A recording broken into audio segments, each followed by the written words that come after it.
For most people, enjoying a hobby comes easy, but what happens when a genetic disorder makes that more difficult?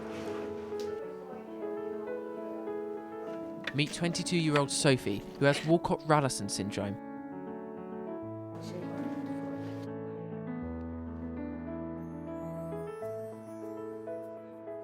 I discovered it, I think, when I was about 12, but my walking went downhill when I was about 11. It's an inherited disease and it means that Sophie's diabetic, she's got bony problems and mild learning difficulties.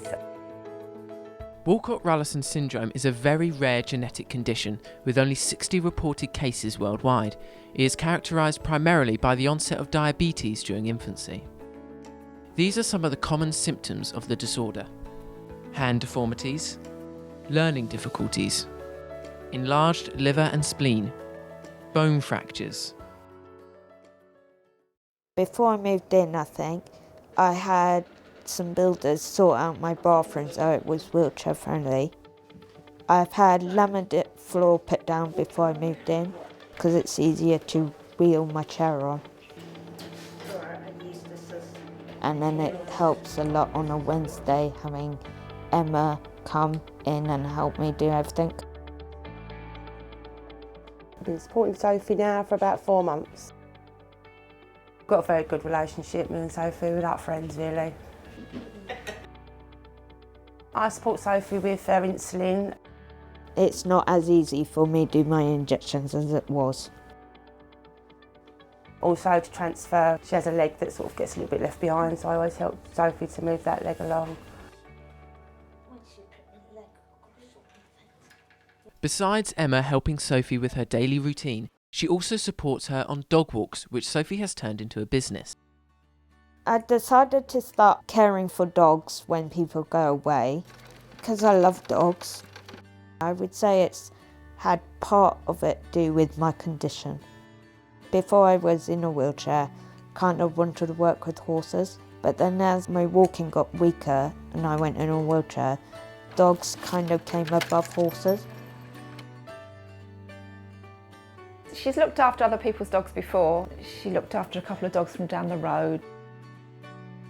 I've got good experience and I would enjoy it.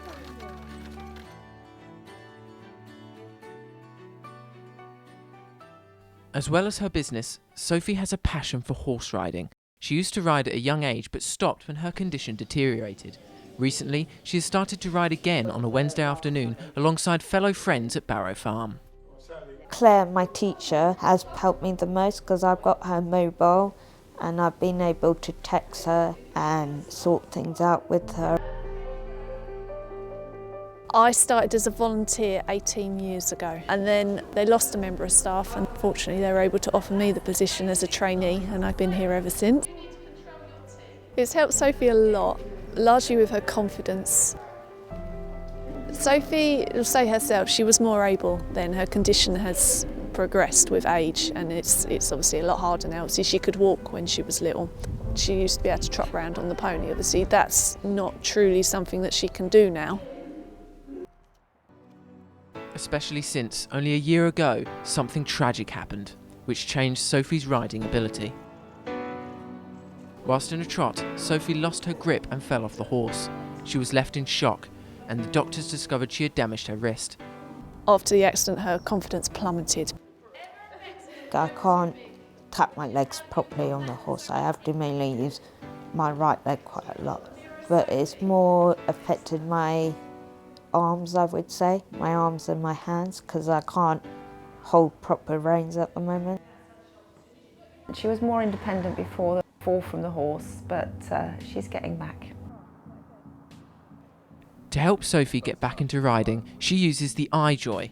This is an electronic machine made to assist riders if they want to practice in their own home. The iJoy has helped me with my balance, sitting upright on the horse and giving me like the movement of what the horse will do, even though it is a lot quicker than an actual horse. But Emma's got her back into it. We went down there for weeks and weeks until they finally passed her off, because it's her dream, it's what she wants to do, and I'm there to encourage her all the way. Barrow Farm is a popular riding school for the disabled with a high intake per year. Sophie was unsure if she would have a place back there after the accident. Luckily, she wasn't left disappointed. I feel quite happy that they kept my space open for me and that they got all the equipment there that I need, and they're quite confident to find ways to help me that will make it easier. And I did see a special physio that specialised in horse riding to help me get back. She's been back about 6 weeks now. She's loving being back. But yeah, it's been lovely seeing her grow up into the young lady that she is today.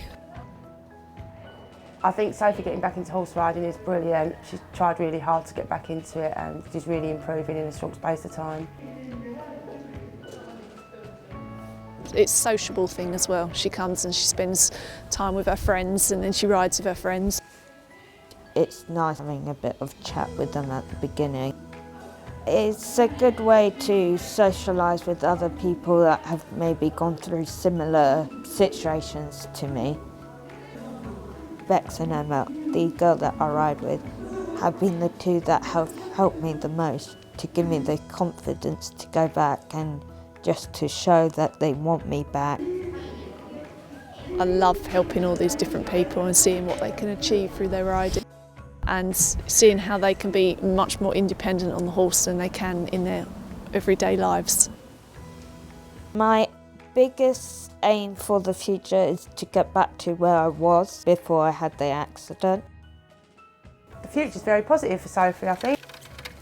She's taking more steps with her care herself now, making her own decisions and becoming much more independent with choosing her own support with her own care. So it is Sophie's life and Sophie's taking responsibility for that. If there's people like me out there and I can do it and a cerebral palsy rider can do it, I would say anyone could probably do riding. I'd encourage people to keep going. Sophie's a great example of that. She's very positive. I would say go out and have a go at it and see if you like it and enjoy it. And if you do, keep on at it. Since the end of filming, Sophie has continued her riding lessons and aims to develop her dog caring business in time for summer. She is working hard to achieve her dreams. Let her motivation be your inspiration.